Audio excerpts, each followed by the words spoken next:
బంగ్లాదేశ్కి సంబంధించి అక్కడ సరైనటువంటి వాళ్ళు ఎన్నికారు భారత మిత్రులు. దాని ఫలితం ఇప్పుడు కనిపించింది.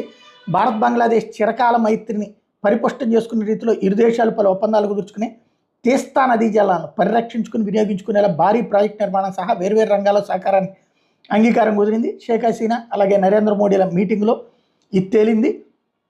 ప్రధానంగా బంగ్లాదేశ్ సాంకేతిక నిపుణుల బృందాన్ని ఇక్కడికి పంపించడం, సమగ్ర వాణిజ్య ఒప్పందం దిశగా ముందుకు వెళ్లేలా చర్యలు ప్రారంభించడం, రక్షణ రంగంలో బంధాలను బలోపేతం చేసుకోవడం వంటివి ఈ ఒప్పందాల్లో భాగం.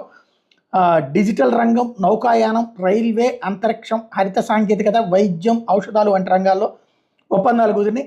సరిహద్దును శాంతియుతంగా నిర్వహించుకోవాలనేలా పనిచేయడం మీద కూడా ఒప్పందాలు చేసుకున్నటువంటి పరిస్థితి. అసలు వాస్తవం ఏంటంటే తీస్తా జలాలకు సంబంధించి $100 కోట్ల, 8,350 కోట్లతో ప్రాజెక్ట్ చేపట్టేందుకు చైనా కూడా ఆసక్తితో ఉన్నా కూడా బంగ్లాదేశ్ భారత్